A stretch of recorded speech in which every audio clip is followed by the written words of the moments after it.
Welcome to our webinar, Positioning Your Highly Potent API Program for Success. My name is Emily Hardcastle, Marketing Manager at Sterling, and I'm joined by Adam Kujath. Today we'll be discussing highly potent active pharmaceutical ingredients, or HPAPIs, a rapidly growing area in small molecule API development and manufacture. If you have any questions, please submit them to the Q&A section in Teams, and we'll aim to answer these at the end of the session. So, let's get started. Good morning, I'm Adam Kujath. I'm the Senior Director of Technical Operations at Sterling Pharma Solutions here at the Germantown facility. I've been in the industry for more than 16 years. Chemist by training, really started on the development side and held a variety of different roles all the way through development and operations. And helped lead the implementation of HPAPI manufacturing here at Sterling Pharma Solutions. So for today, the things that we're going to cover are really what are the things that are driving the demand for the outsourcing of HPAPI solutions. Why do we see the increase that we're seeing year over year in the number and value of the HPAPIs that are being outsourced? And as a result of that, how do you select the most appropriate partner in doing that work? If ultimately the decision is to outsource that, how do you best position yourself with a partner to be able to do that? And then certainly, as mentioned, this is a capability that exists within the Sterling Pharma network, and so certainly we'll share our approach and why we believe it certainly sets up HPAPI programs for success, not only in the short term, but a long-term perspective. And share an example of the way in which our approach was applied to an HPAPI program successfully and ultimately the result of that study. So the growing demand for outsourced HPAPI solutions. More than 25% of drugs today include some sort of a highly potent compound. That could be an intermediate, that could be the API itself. But as a result, we're seeing a larger increase in that particular segment of the market than the rest of the small molecule market. The compound annual growth rate of 8.7% is expected to continue right along the way through 2026 with a significant value increase over the portion of that time. So certainly a hot market across the industry, and resources have not necessarily kept up with that demand. And so you'll see a lot of different folks that are looking for different ways in which they can meet that demand. And some are further along on that curve and some are not. A lot of that is the function, the drive is the function of the different areas of therapy as well as the approach to drug design. When you couple that with a more robust tox evaluation that ultimately is occurring as a course of the more sophisticated systems we're using, you're seeing not only a higher classification, but then again, a higher number of these molecules that are coming about based on what we're trying to accomplish with these types of treatments. So the rising growth and complexity of certain therapeutics has really driven a big part of the growth on this. And oncology is obviously a hot topic in the market. Many companies are focused on this area of therapy. But it's not only oncology drugs that are ultimately deemed to be highly potent. They could be asthma, pain management, diabetes, really any number of different therapy areas. And part of that is because at the end of the day, potency and toxicity are not necessarily the same thing. As we're more focused on specific targets, it does mean that we're able to generally achieve the therapeutic effect with lower dosages. But it makes up the largest percentage of sales in the HPI market in the small molecule market. So HPAPI is rapidly growing, and most of those are small molecule drugs. And we'll go into a little bit about the principles of the design of drugs and why those are ultimately driving the increase in overall demand. Interestingly enough, I think some of the drivers behind why we see an increase in the HPAPI market is also some of the things that have impacted the increased demand for things like solid state chemistry, which is another thing that Sterling Pharma has invested heavily in, as well as more complex drug design delivery systems, more advanced formulations and otherwise to ultimately deliver those compounds. And part of that is, again, by the structural activity relationship drug design model that folks are using for in silico modeling of potential different molecules for therapeutic use. So you can use lots of high throughput screening activities, but we're better at predictive modeling on the in silico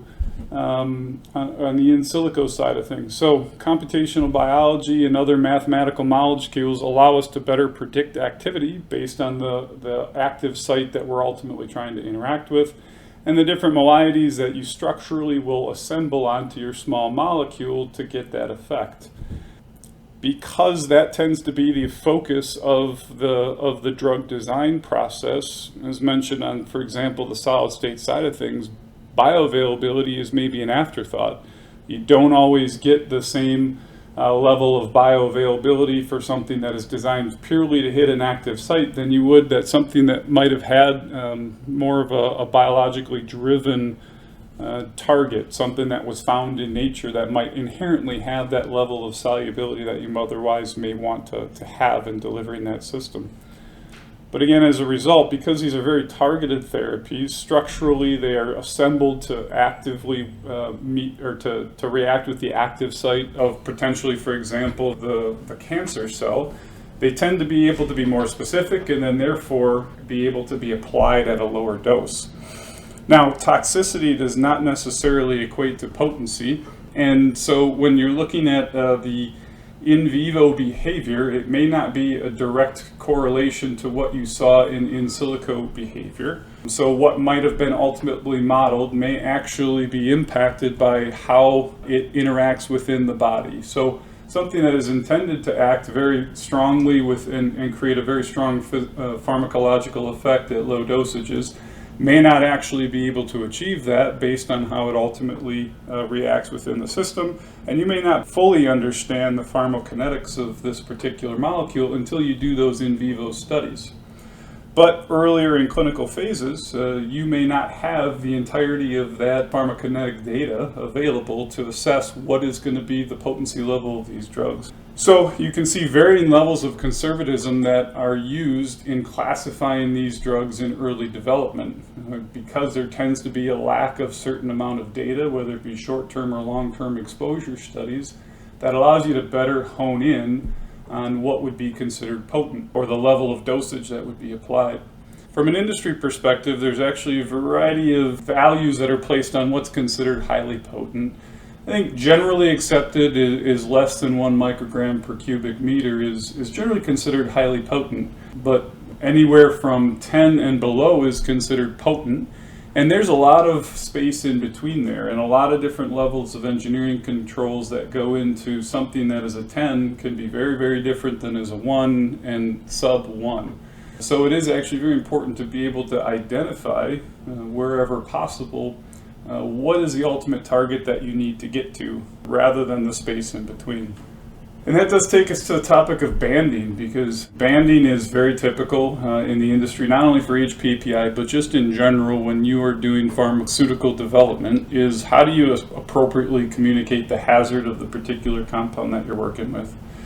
And so banding has been an approach that's been taken across the industry to classify things into different categories based on the level of potency that they're expected to have.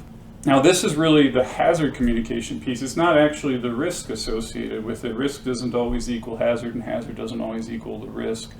But this gives you targets that you can neatly put things into boxes around. That being said, when you're ultimately establishing what your containment measures are going to be, the expectation is that if you're in an OEB3 and it is a range from 10 to 100, well, the containment measures from 10 to 100 can be very different. And so you actually need to manage to the lowest common denominator within that. And that could mean a much more conservative level of containment is applied as opposed to what you would do if you had a better containment target itself established. But this allows you to communicate the hazards effectively within an organization. Now, it's generally a point of contention across the industry because there are lots of different banding programs. Different industry or different organizations will use different numerical systems and different values associated with it, and there isn't one commonly a broadly accepted banding system across the industry. What you see to the right is a common approach to what it is, a 5-band system, and it generally is targeted to align with the type of containment measures that you would use in each one of those spaces. But when you establish the hazard, then you have to also establish the risk, because the risk can be different than what's present from a hazard perspective. The active ingredient percentage that's present, if it's highly dilute, then certainly the amount that you actually could have from an exposure risk perspective is reduced. Physical composition is probably the largest mitigator oftentimes in the level of risk. Most HPAPI systems are engineered to handle powders, because when it's in liquid form, the probability of it going airborne into somebody's breathing space, for example, where it is the most probable route of entry for people, is significantly reduced. And then across unit operations, the level of risk is going to be different. Again, an OEB5 that is fully contained within a reactor and never actually moves out of that is going to be at a much lower risk than something that has to go through multiple layer separations, transfers, or other different activities where you could have an event, and there is risk associated with the movement of those materials, for example. And then, when you're ultimately assessing the risk, what are the levels and layers of protection that you have available to manage the hazard that's present, to reduce the risk that exists? And there's a variety of different approaches that have been applied throughout the industry, and we'll go through a couple of those concepts here. So first and foremost, there's a lot of specialized requirements that are required to be able to appropriately handle HPAPIs. The very first place that you ultimately have to start is with a facility. You have to have the right level of facilities to be able to support the work that's ultimately going to be doing. And when you couple that with the right level of expertise and the processes that exist, then you can ultimately be successful. But the HPAPI kind of non-starter first place to look is what is the facilities that exist. And there's a high barrier to entry because of the capital that's associated with that. It can be very expensive to put in the infrastructure, not only from a process perspective, but the facilities that have to go along with it. It can't just be the process equipment and the containment associated with that, because ultimately, if there is an event, you have to have a facility that can handle the fact that something has occurred or containment's been broken. Now, because of that high barrier of entry, that is a driver behind why folks are outsourcing that. The capital intensiveness of that is not something that, especially for smaller biotechs and otherwise, they certainly have the ability to front that kind of money up front. And even if you look at other organizations at various scales throughout the industry, it may not be worth the initial investment and risk associated with having to manage that investment. So the tendency is to outsource these types of activities. So when outsourcing, what do you need to consider when selecting your HPAPI partner? From my perspective, you can really look at 5 key areas when you're trying to establish if this is the right partner for you. We touched on it in an earlier slide, but purpose-built facilities. What have they done and how have they done it within their facility? Is it designed specifically to handle the particulars of HPAPIs or not? Then once that is built, what can you do within that? How flexible and customizable is that asset? Because that will ultimately drive if there's incremental capital that's required to be able to run. And then do they have the right people and processes to run that equipment? The equipment is still only as good as those people that need to operate it. And then across that, when you're looking at your overall containment strategies, how easily is it right-sized for the particular process? As mentioned before, the presence of a hazard doesn't equate to the level of risk that exists. And so depending on the level of risk, that is what you're ultimately addressing with the containment strategies, not just the hazard that's present. And then from a long-term lifecycle management perspective, can that organization handle it from start to finish? HPAPIs tend to be much more challenging to transfer. Again, and part of that goes back to the rigidity of the facilities that tend to exist within this space. And so picking one up and moving it as you move along the clinical phases can be very challenging. So if we start from a facility perspective, the demand has been very high, and so you see a lot of folks that are retrofitting facilities to be able to accommodate that HPAPI development. In doing so, you can see a lot of facilities that weren't purpose-built have to rely very heavily on PPE as a primary basis of safety. Across the board, whether HPAPI or not, that's not generally accepted as the best practices. You want to be focused on engineering controls. And the engineering controls are such that the infrastructure can be challenging to retrofit into an area that wasn't purpose-built for this specific use. So of all the investments that are out there in the industry, specifically for HPAPI, it should be very focused on the right level of purpose-built engineering controls that are introduced into that facility to be able to handle the use of the HPAPI and the potent intermediates that exist within that. This is really the first step, though. It's essentially a non-starter if the facilities themselves are not engineered and set up to be able to handle HPAPI. That means that the level of risk has not been appropriately mitigated, and there's a lot of potential risk to the outsourcer in placing something at a place that is not designed to handle the HPAPI. To highlight again ultimately why it needs to be purpose-built is that, again, from a basis of safety, the focus has to be on engineering controls. If it relies heavily on PPE or administrative controls to manage how the material is contained, or rather that the exposure does not impact the people and personnel that are in the area, there's a lot of risk and people dependence then on the capability to maintain that level of containment and to mitigate the risk of exposure incidents. Then swinging on the other side of that, so purpose-built. Certainly you can take everything and throw it into an isolator and you're going to maintain a high level of containment.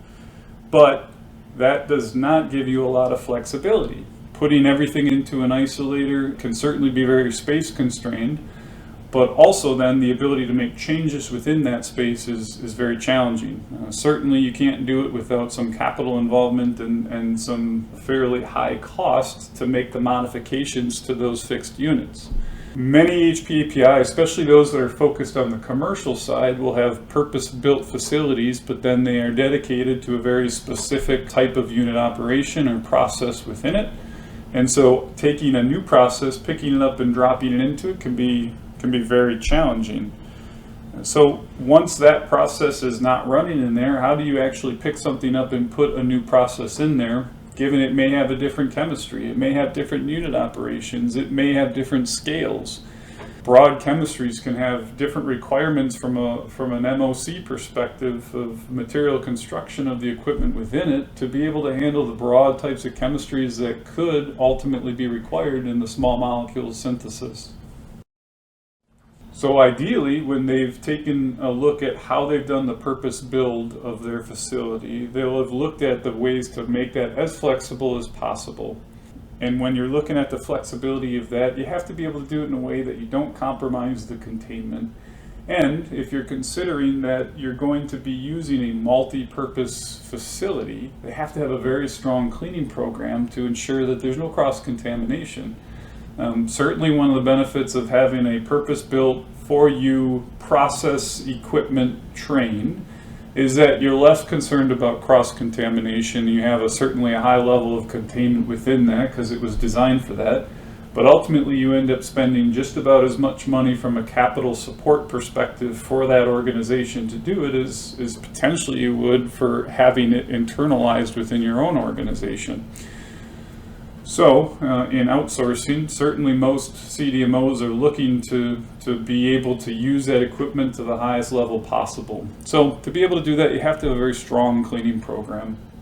That's got to be tox-based, that's got to have a good understanding of how the equipment cleans, but then what's the allowable carryover that can move into the next process, and being able to effectively execute those changeovers.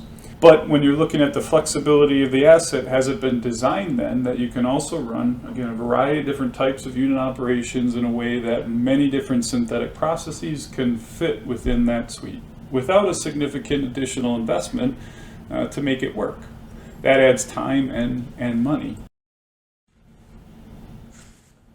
And then the teams and the processes within them, they tend to be a need for a specialization. Now, if you start with the team, those folks that have to operate that equipment, again, we focus on the fact that you have to have a high level of engineering controls, but those still require human intervention to run. They have to understand how the equipment works and the principles behind it. And they have to be able to show that they've been able to meet the containment targets that are ultimately required to be successfully running in that suite without risk to the people and the product ultimately at the end of the day.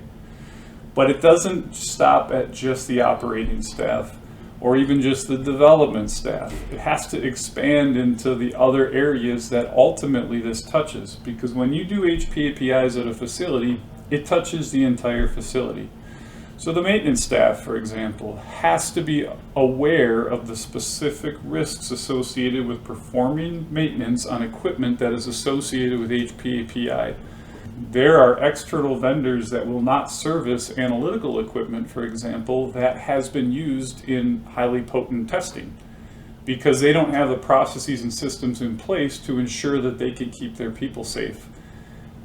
That's not because they're running the HPAPIs themselves, it's because they're having to break into a system that was used for HPAPI analysis, and they don't know how to necessarily manage and don't have the systems in place to manage the risk that comes along with breaking those systems open and servicing them.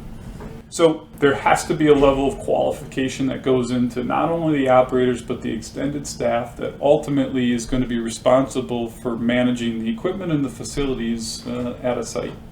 There's also specialized protocols that have to be used when using this equipment. And the level of containment that is put in place is going to mean that you're going to have different types of equipment that isn't normally out on a standard production floor.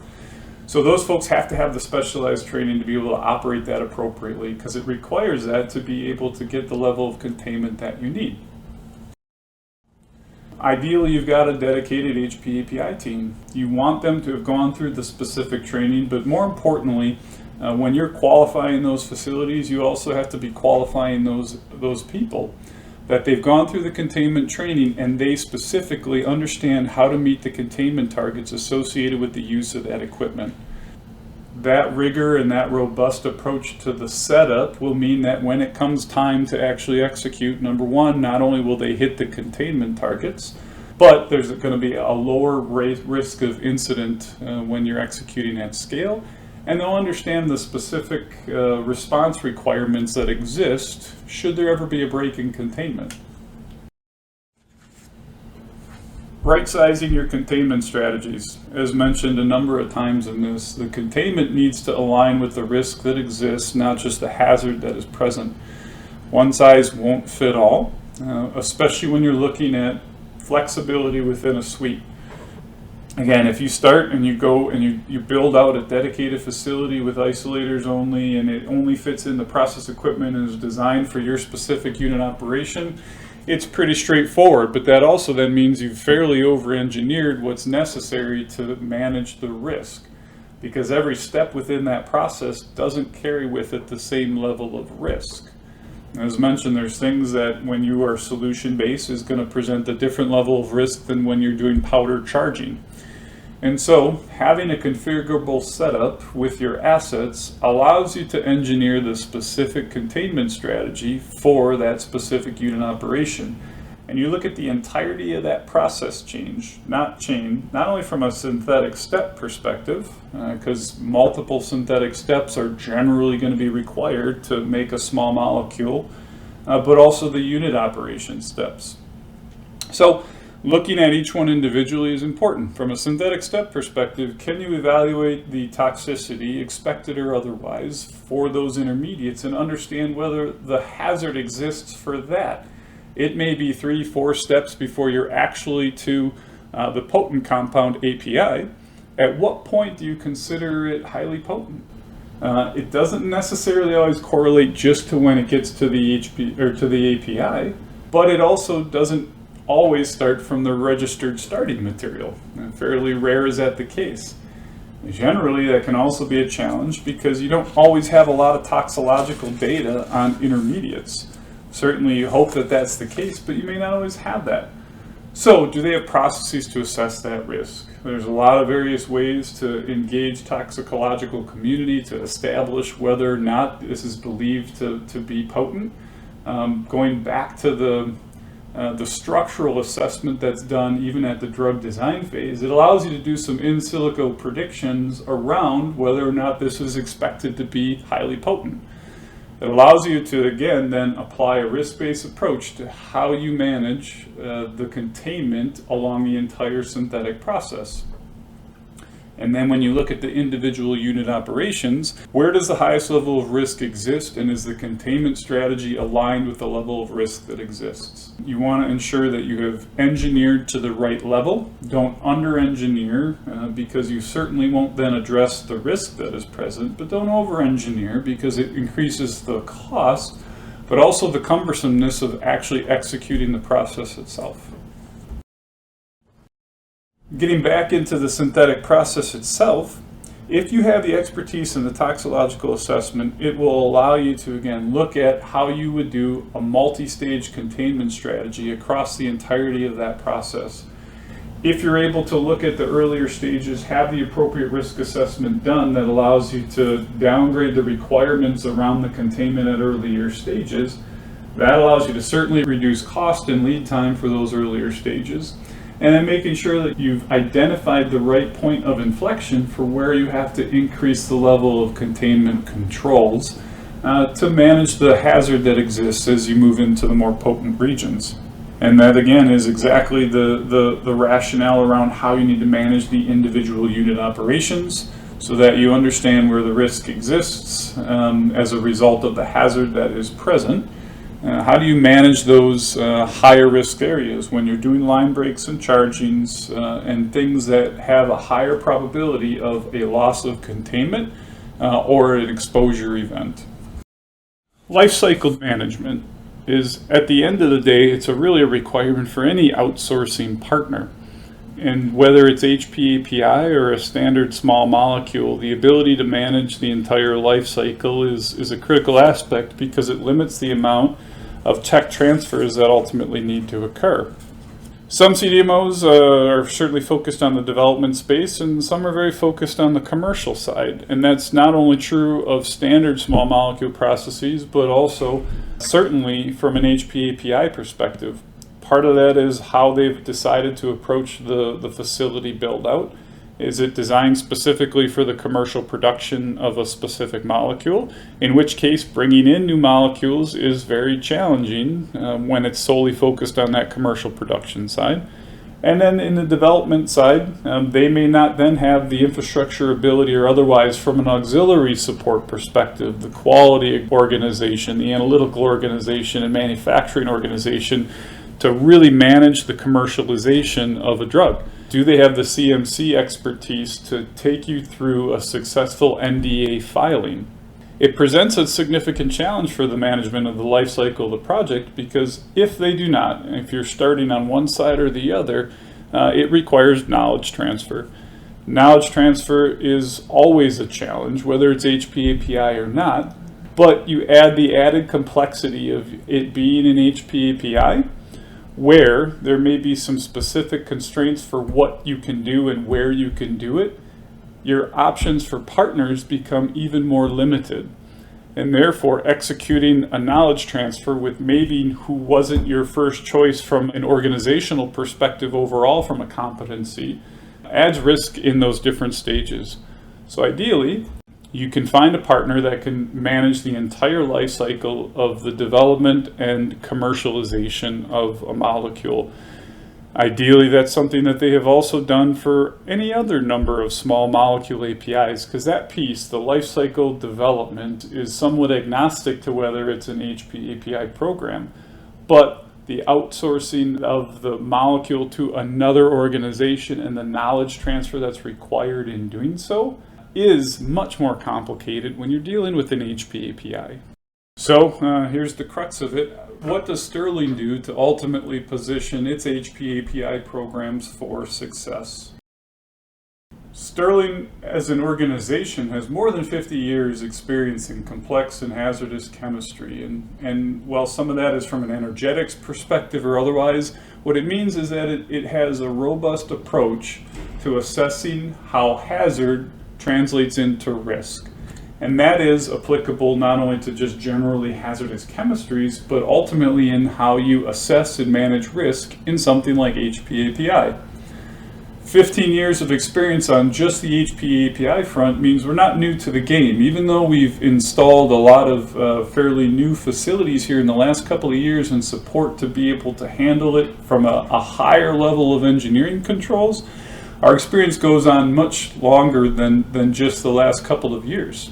Part of that investment was the state-of-the-art isolated GMP suites at the Germantown facility, handling up to 10 kilo batch size, all the way down to gram quantities. Again, from a life cycle management approach, it's capable of taking from start to finish the levels of material that you're generally going to need for a very potent compound.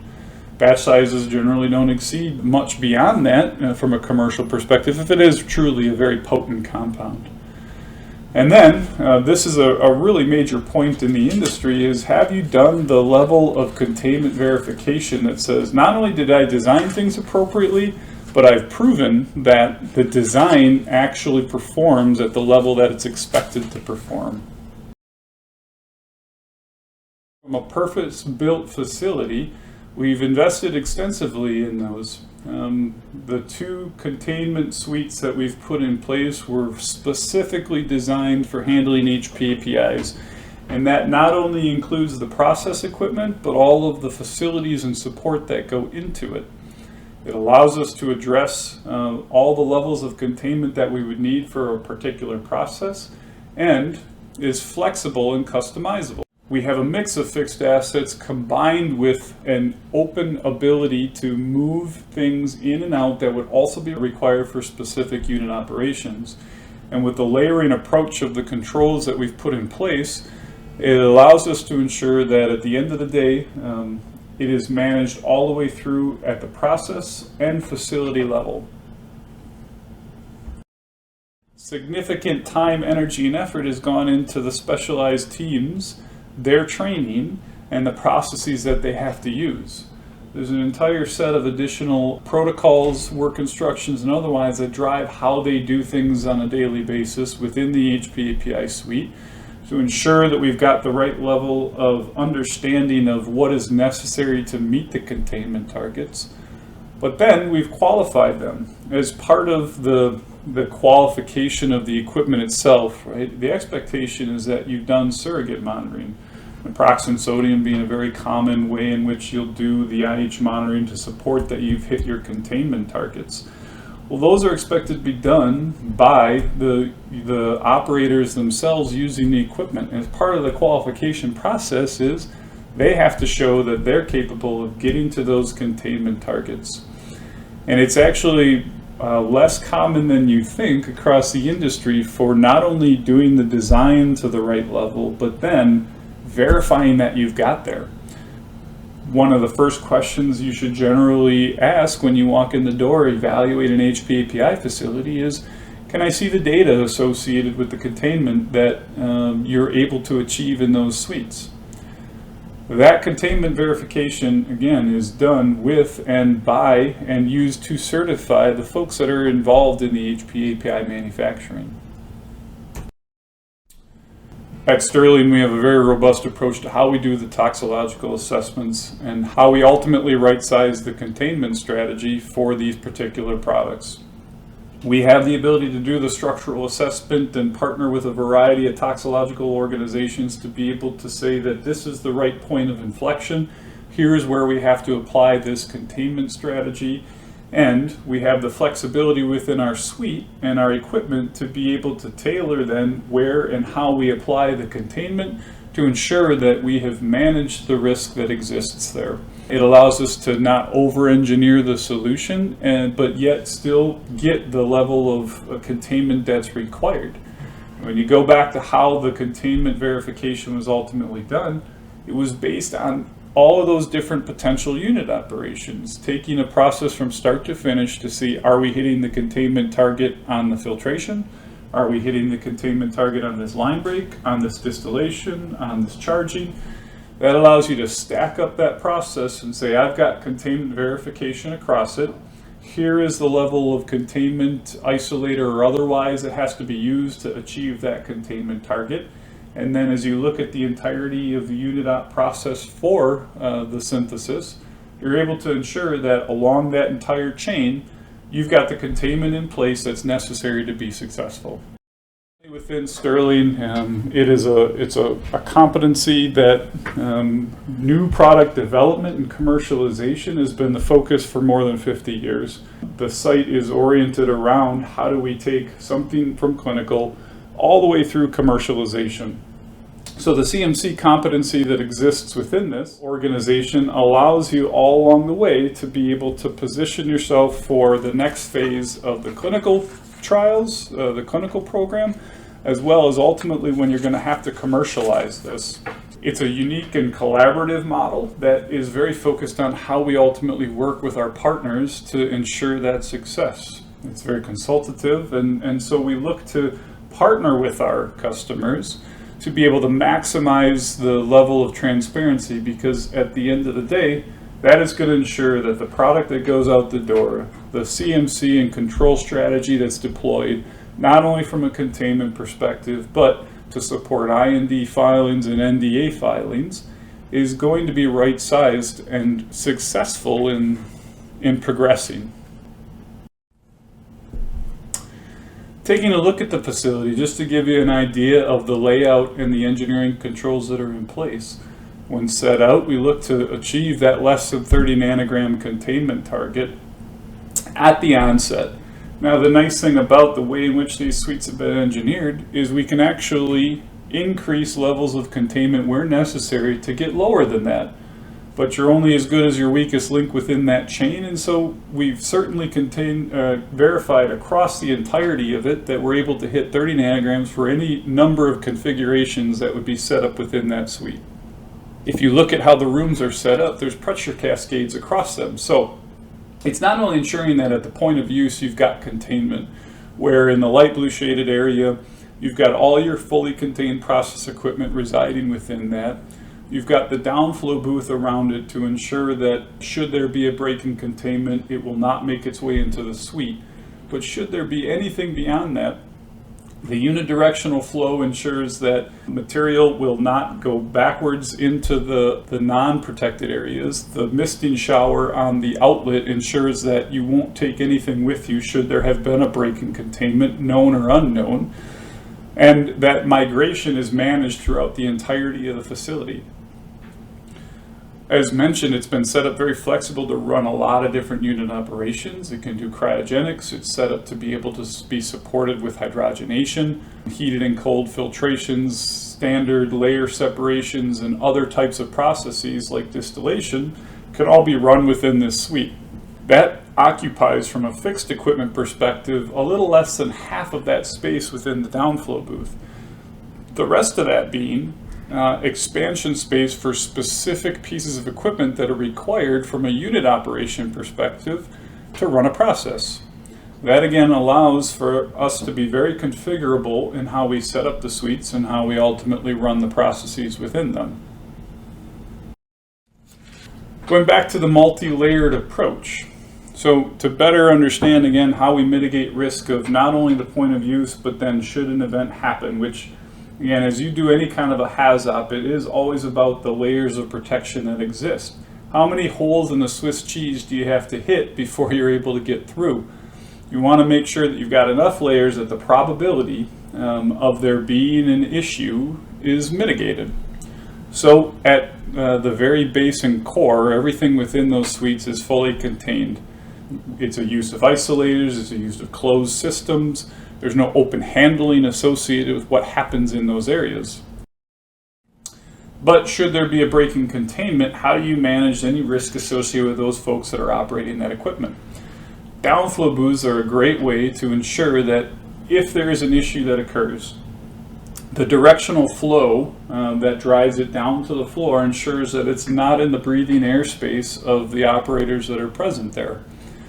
That then drives it out and back through a HEPA filtration setup that allows you to ensure that it doesn't migrate should there be a break in containment, not only again to cause an exposure incident with the operator themselves, but any of the adjoining areas within the suite.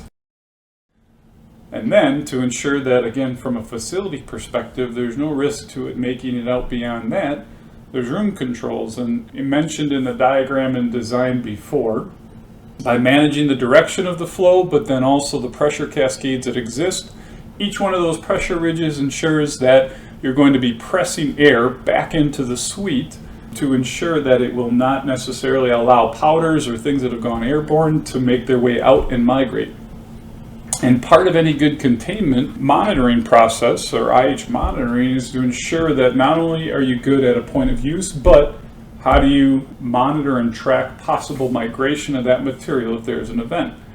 So part of the IH monitoring that was done for the facility was to look at the level of migration that can occur when you have these levels of containment in place. And very happy with the results, and the level of migration is essentially zero with the containment that is put in place with this multi-layered approach. If we take a moment to just go through a quick case study on how we applied some risk-based engineering solutions to really a fairly complex process. HPAPI and containment in general in that area is very focused on powder handling, but that doesn't necessarily mean that it's managed all the hazards that are present. If you handle the hazards associated with the powder, those containments may not always be appropriate for managing the risk associated with other hazards that are present. In this particular instance, this process required a distillation of a highly potent intermediate that also happened to be pyrophoric. The powders that were being handled in this were also highly potent, and because you had to do a partial azeotrope with dichloromethane, it's another, from an IH monitoring perspective, component that has a hazard associated with it that you have to manage an exposure risk with the operators themselves. It then required a dose-controlled transfer of that pyrophoric to a heated reaction mixture, and ultimately you generate an HPAPI solid that gets isolated. But you've not only now got the requirements of the GMP, you've got the requirements of containment for an HPAPI, but you have NFPA 69 requirements for handling a pyrophoric compound. Many levels of regulatory requirements that have to go in place to make sure that you can be successful. So that required the 30 nanogram level containment target. It required online monitoring and O2 monitoring for ensuring that from a pyrophoric perspective, you could be safely managing and handling that material, all while under a quasi-open system to do an atmospheric distillation. It wasn't a vacuum distillation, and so it has to be an equilibrated system. And you had to be able to visualize the distillation to be able to see where you hit a certain point of inflection from a material consistency perspective. And you were dealing with very large swings in volume across the entirety of the process. Main point being is this was a complex process that required a lot of different levels of consideration for risk that were not only related to the HPAPI that was being manufactured. That is not an uncommon situation. The hazards that exist within any chemical synthesis is not going to be solely related to the pharmacokinetic properties of the molecule that's being generated. There's only one consideration in the overall situation.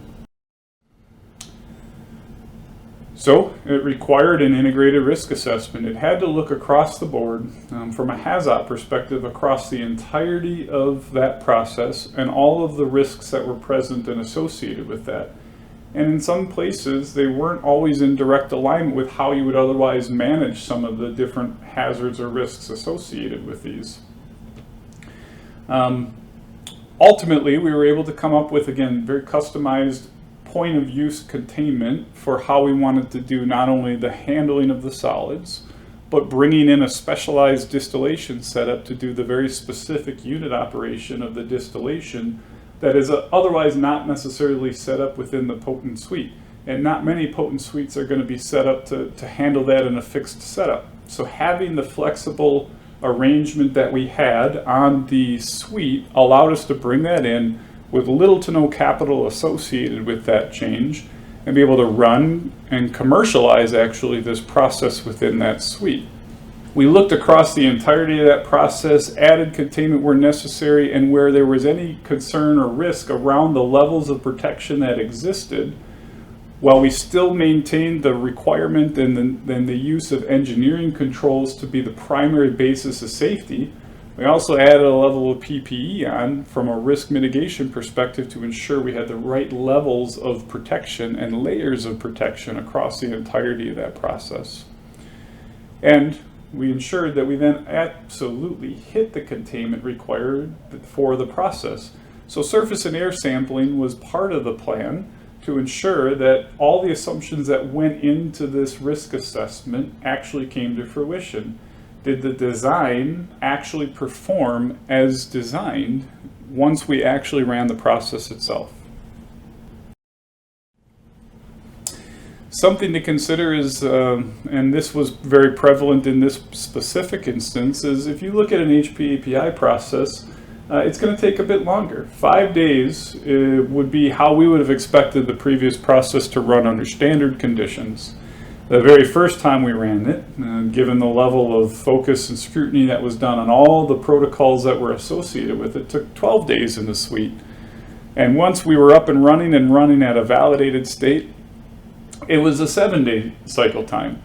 And not because the chemistry is any different, but the level of operation that goes into the controls that are necessary to execute in that space requires that you have a bit of extra time within that.